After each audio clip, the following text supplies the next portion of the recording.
The recorder, or blockflute as I like to call it, is an instrument that has been present throughout history. That means that by definition we have a lot of repertoire and a lot of different instruments in order to play that different repertoire. I have made a selection for you today so that you can see more or less which kind of recorders or blockflutes are we using nowadays for contemporary music. I start with the smallest one, which is the so-called Garklein. It's actually in German, Garklein, very small. It's the smallest recorder that you can use for contemporary music, roughly speaking. This is an instrument in C. The next one in the family will be the Sopranino, which is in F. Then you have the soprano, or the scant recorder, soprano blockflute. You can see in here, these are all sopranos with different woods, different models. I will explain later why do we choose and when do we choose these different instruments. This is an alto or treble recorder. You see different woods, also different models. This is also an alto treble recorder, and it has a different kind of hole. This is the so-called Ganassi model. It sounds a little bit louder. This is also another Ganassi, but this is in G. This is a foot joint that you can use for different instruments as well if you want to get different colors, in this case higher pitch. These are Baroque recorders. This is actually an alto in 415. This one is in 440, so you can actually see the difference between one and other, just a little bit bigger than the other. In principle, it's the same model. It's just that the color and the tuning is different. This is the so-called voice flute. You use this one for Baroque music. This is an instrument in D. This is a tenor recorder, tenor blockflute. This is a bassette, and this is a contrabass. Sopranino in F.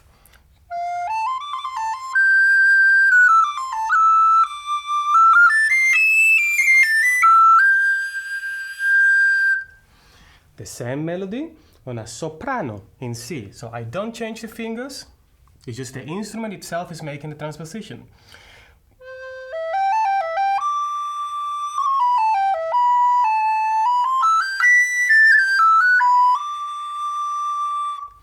The same soprano,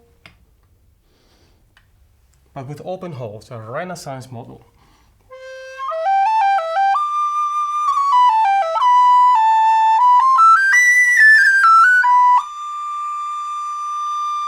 It's larger, it's bigger, the sound. Alto.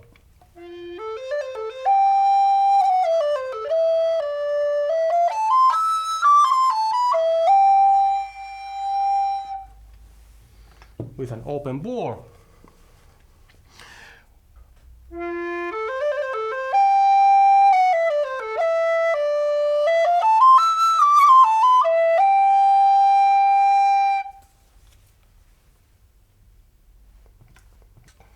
Tenor.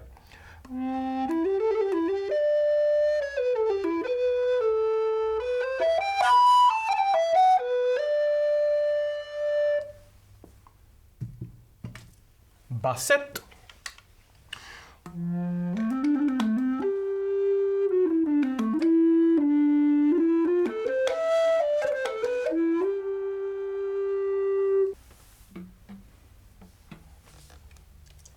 And this is a contrabass in F. It's the so-called Paetzold contrabass in F.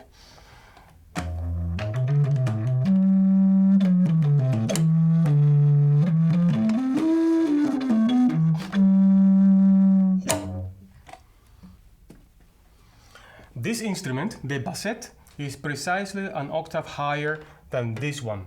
So actually you finger it in the same way. You see a bunch of keys, different type of keys, but it's in principle the same.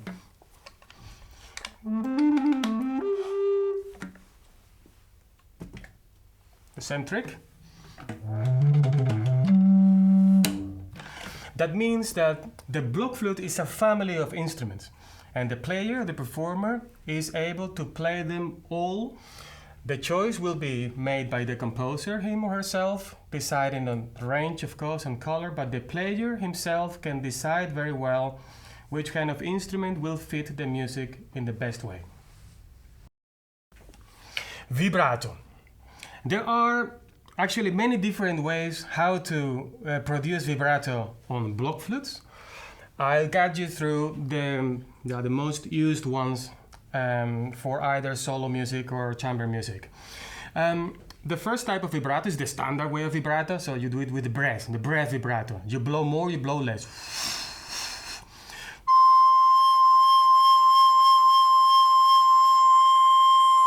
You can also do a vibrato with your finger, it's therefore finger vibrato. And you can do it with one finger or with two fingers.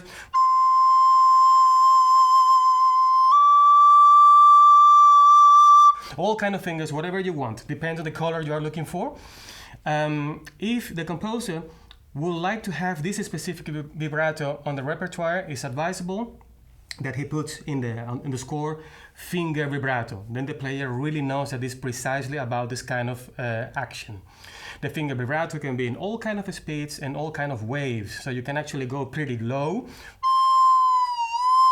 almost like a glissando.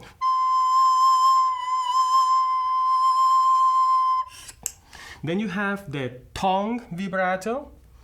You use your tongue in order to produce it. For example, the player says yeah while playing, so yeah, yeah, yeah.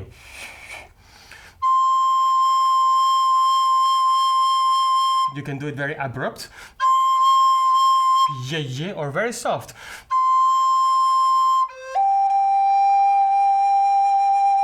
Speed, yeah, yeah, yeah, yeah, yeah, yeah, yeah, yeah, yeah.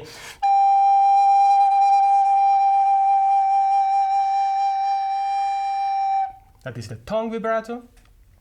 We also have the labium vibrato. This is the labium of the instrument.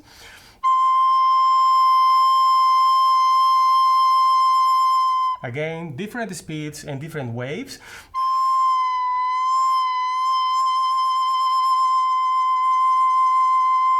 But it means, of course, that one hand has to be used to produce the labium vibrato, the other hand has to produce a note. So you don't have three hands in order to do other notes.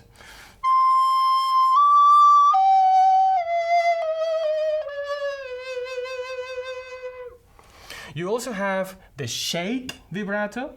That means that you shake the instrument literally with your right hand, also helping a little bit with the left hand. So players don't like this so much because of the lips and the teeth. You can actually get a little bit injured, but if you know how to do it, there is no problem with it.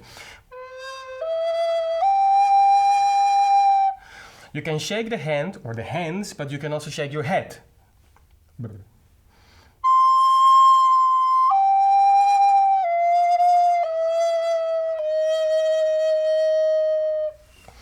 You can also use your lips to produce a vibrato.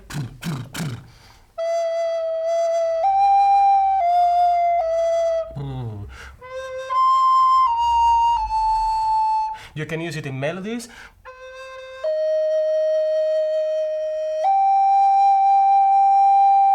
What you're actually doing is just manipulating the air speed inside of the mouth cavity. There is another type of vibrato, which is a very specific type of vibrato. It's the throat vibrato. It's also known as chevroter.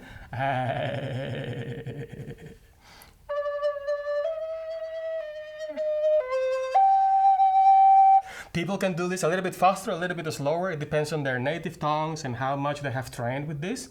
Some composers use this more as an effect, not such a thing as a vibrato. You could think of tremoli effect. A very soft type of tremolo. Last but not least, you can also use the concept of a stick vibrato. So you just introduce anything, any stick which has more or less the shape of the hole number 8 of the instrument. It has to fit nicely in and almost the whole size of the bore, and you just insert it and move it a little bit.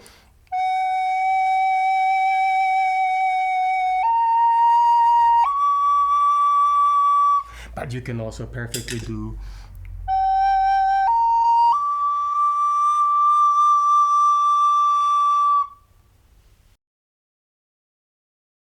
One of the strongest aspects of the blockflute is the fact that we don't have anything in between the tongue and the sound of the instrument in itself. So you literally pick up this instrument and it sounds. You don't need any embouchures, you don't need any reeds, you don't need to experience any kind of trouble in order to produce the sound. That's why this instrument is the ideal one to start music education, and it sounds right away.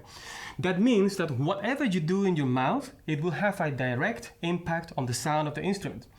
Meaning that blockflute players are trained to produce all kind of diggy diggy, little diggy diggy. For example, diggy diggy diggy diggy diggy diggy diggy diggy, or diggy diggy diggy diggy diggy diggy diggy diggy diggy.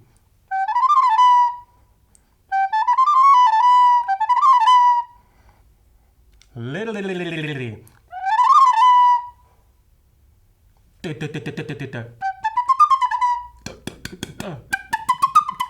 soft. So you can actually demand from the player anything you want in order to achieve all kind of articulation variety. Flatter tongue is perfectly possible in the instrument. You can do it with the tongue, or you can do it with your throat. With the tongue will sound something like and with the throat. But of course you can make it travel from the throat to the tongue.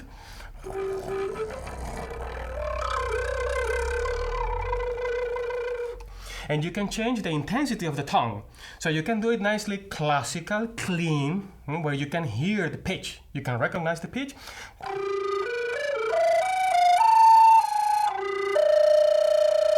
But you can also do it a little bit more dirty, what I like to call porco.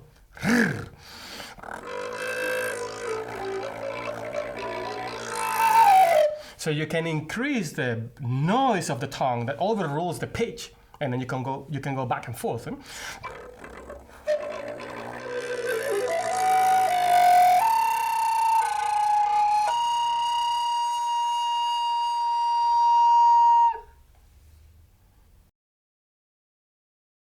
Articulation effects, everything you can imagine. Nothing separates my mouth with the mouth of my instrument. That means that you can kiss the instrument, so you can have kiss articulation.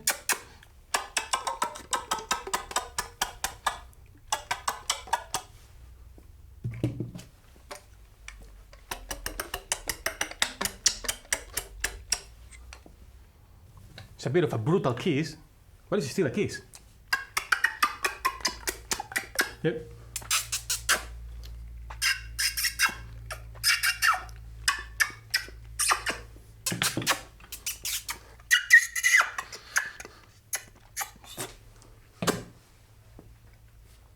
We can also have all kind of sputato, slap tongue effects.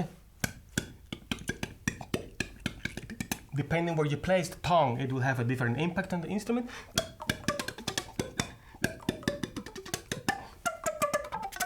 More pitch, less tongue. More tongue, less pitch.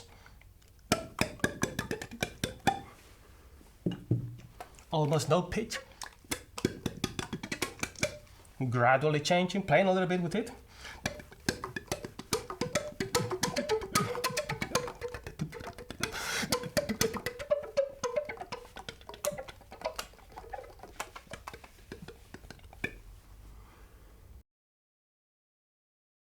The blockflute can produce all kind of a standard way of articulating. So sharp stuff, soft stuff, mellow stuff, harsh stuff. But you can also fantasize with consonants. For example, if you like the P, you can use it for the instrument. P. Or if you like the sha, or the toof. Everything is possible. Just fantasize as much as you want, and I'm sure the player will find an answer for your requirements.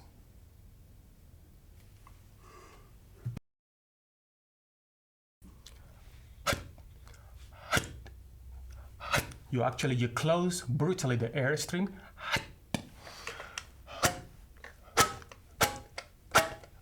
It's like air, and it stops immediately.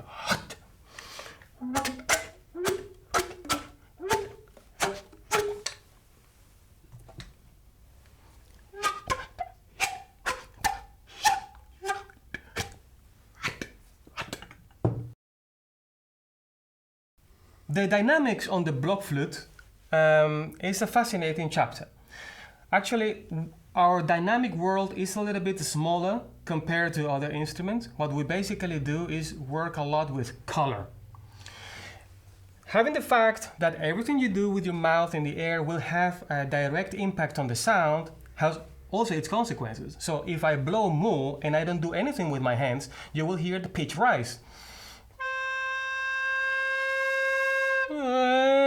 And the same if I drop the airstream, it will go down.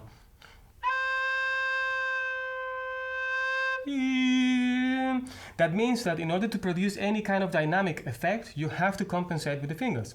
So most of the time, the blockflute player will suggest the dynamics by using different colors rather than doing it. For you as a composer, you shouldn't worry too much about it. Just keep in mind that if you want to have high notes very soft or low notes very loud, that is very difficult for the instrument, especially in a chamber music set. So please try to avoid those situations where the player ends up with impossible fingerings, or you can achieve the dynamics but the sound is not going to be nice. Just keep in mind, high needs a little bit extra power, low is by definition a little bit softer. The anatomy of the blockflute is extremely interesting. We don't have any keys or whatsoever on our instrument. That is actually, on one hand, a disadvantage, but it's also a huge advantage. For example, for producing glissandos. The fact that we don't have anything in between the finger and the hole means that we can do anything we want in order to produce all kind of glissandos. As a matter of fact, from all the contemporary music instruments, you can say that the blockflute is one of a dream for composers. You can do glissandos up and down as much as you want. There are different ways how we produce it. You can think of cardinal coordinates, so you can go north and south, or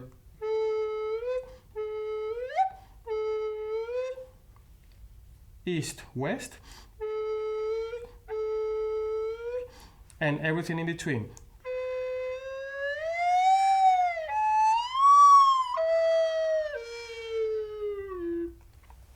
You can also roll the instrument by using your right thumb. You change your posture here in the lips, or the other way around.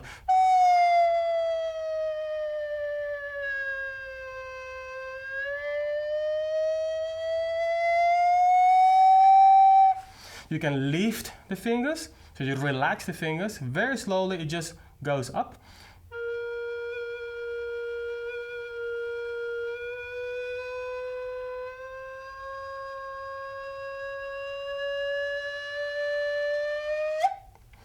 And of course, you can also use the labium as a glissando idea.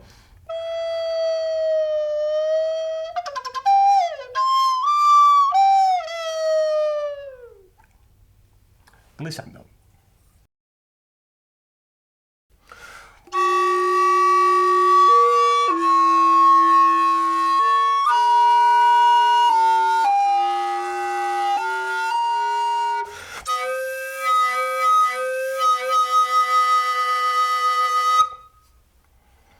Multiphonics are possible on the blockflute, on all of the instruments, different sizes, but it's not so precise.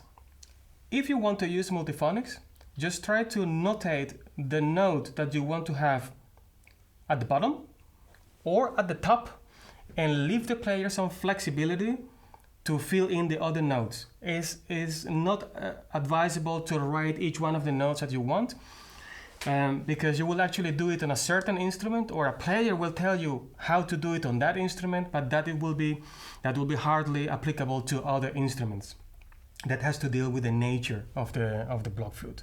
So just the top or the bottom, or the kind of color of the multiphonic you're looking for, or the range, roughly speaking, that you're looking for. Something very high, something very low, something very mellow, something very aggressive, and the player will for sure come with solutions. Humming. You can, of course, sing while you play. You can do it in unison. And the voice goes up and down. Or the instrument goes up and down while the voice stays. Or the instrument softer, the voice louder, the voice softer, the instrument louder. So the player is always trained to cope with all those tricks. If you want to use the humming effect, make sure that you think about the singing capacities of the person you're writing for. So if it's a male, if it's a female, or you want something more universal. So let me play something for you, improvising a little bit different kind of vocal approaches.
Since we have direct contact, mouth, head joint of the instrument means that you can actually leak air from all places you want to.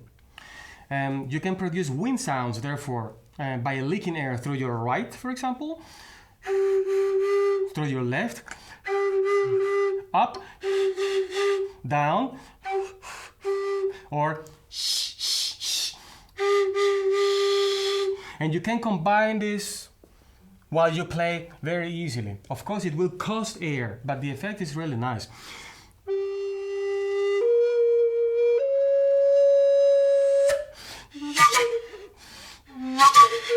Bit shakuhachi oriented, eh?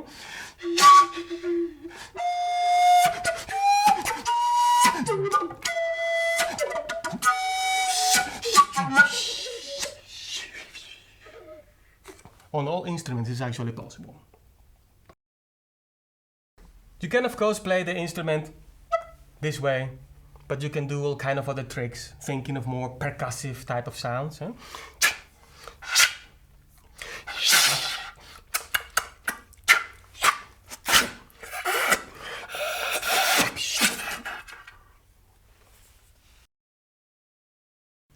Tapping sounds.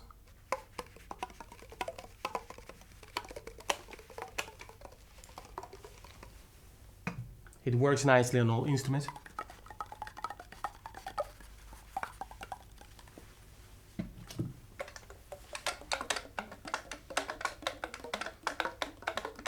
If you combine it with articulation, you can get marvelous effects. I'm just moving my fingers, nicely harsh, and I put the tongue in between.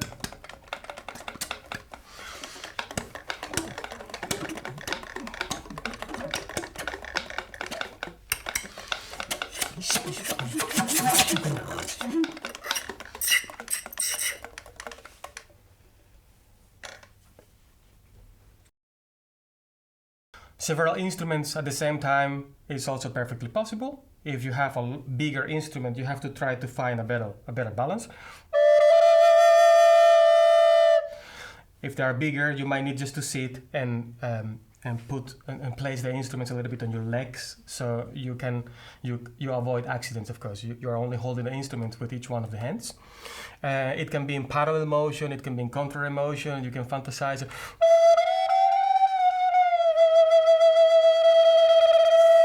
There is actually a lot of repertoire written using this technique. And of course, it has a little bit of a funny theatrical effect. So use it if you really need it, but think well about the visual impact that it will have on an audience.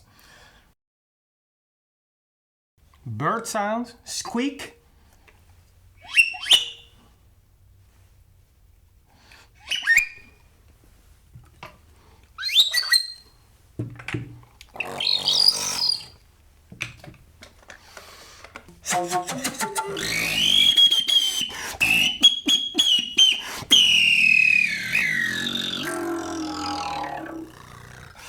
Beautiful effect is possible on all instruments. Next to the standard way of trilling, you can also find alternative ways of trilling by, for example, wiping the hole.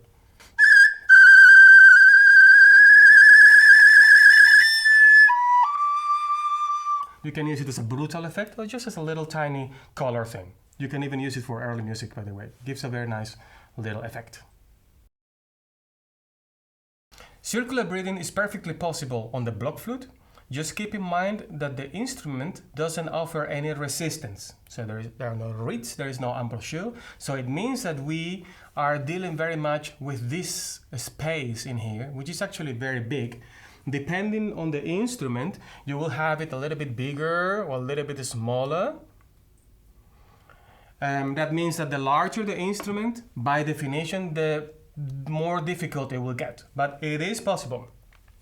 Of course, everything you do while you play the instrument will have a direct impact on the sound, meaning that when you do this of the circular breathing, you might get a little bit audible, tiny thing. But if you are smart, you will not let it experienced by anybody. So on recorder, it's not so smart to do it on a dead note, because you might hear a little bit of the hiccup. You better do it, well, you know, when you play glissando, when you change notes.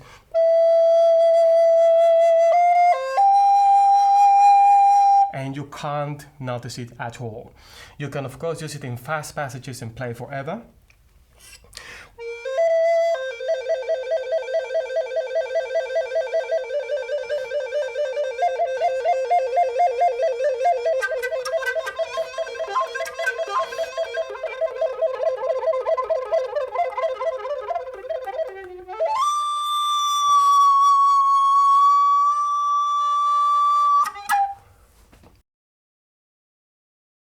Head joints effects.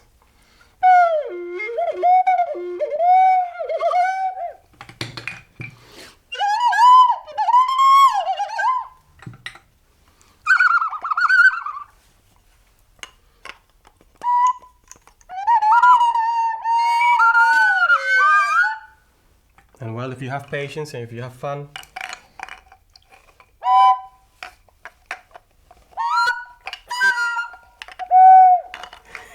anything, I mean, just whatever.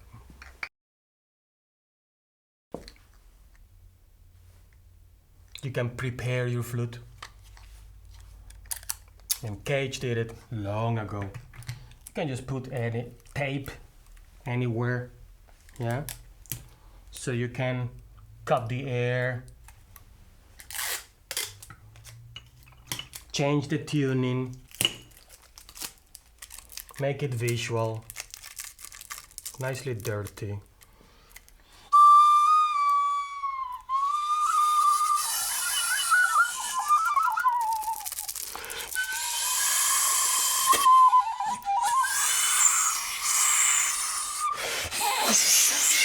So actually the blockflute can become a percussion instrument, an effect, rather than an instrument. Make sure you don't do this, of course, on your most expensive instrument. Just take something that you can throw away and get a nice effect out of it. These instruments are in principle the same. It's an F instrument in 415. This is an F instrument in 440. but they have a complete different kind of color. They even have a complete different type of temperament. So that's why it's not so advisable to mix 415 instruments or 460 instruments with 440 instruments, not only because of flats and sharps, but because of colors mainly. Blockflute players will pay a lot of attention to different colors. For example, I play for you a short fragment of something Baroque.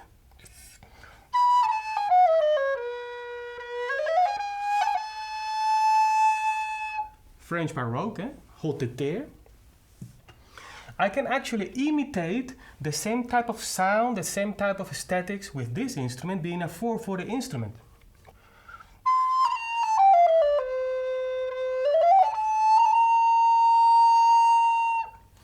So as you can see, it belongs very much to the player's skills and choices in order to define which instrument will fit better into certain type of repertoire. So don't try not to mix too many different pitches and temperaments in one contemporary chamber music work. It will actually be a little bit problematic. For many people this is a new instrument, but as a matter of fact it's something that comes already from the 60s. It's just that it started gaining popularity more and more over the years.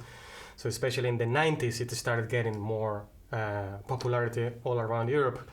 It's just a blockflute. The only difference is that while you will have blockflutes cylindrical, or you will have them conical, this one is going to be square. It's a square blockflute, and that is all the principle. So it's an F instrument, and you have them also in C, you have them smaller and bigger, so there is a family of Paetzold instruments. Beautiful instrument. You can play melodically.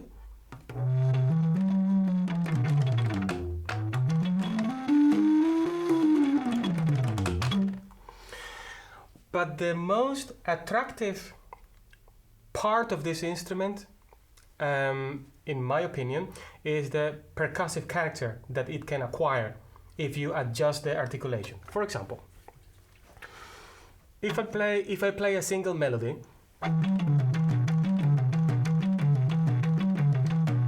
you can exaggerate the key slaps, different speeds, or include any other notes you want. It sounds great, isn't it?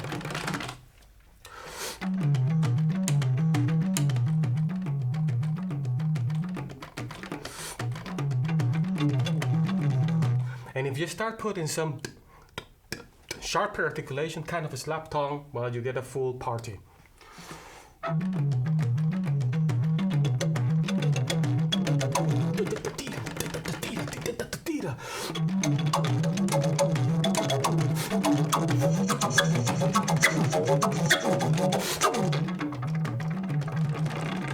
Rullato. Throat rullato. Combine throat plus tongue. Humming.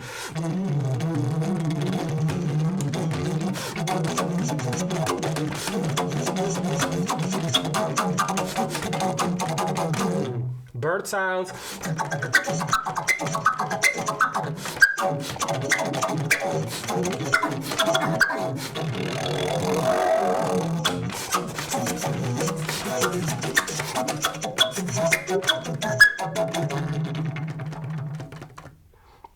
You can also play very soft things in it, and then you produce a wind sound. I like to call it sonido del viento.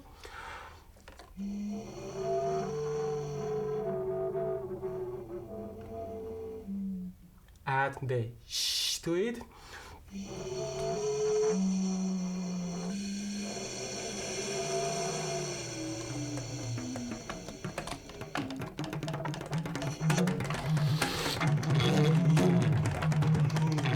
Inhale.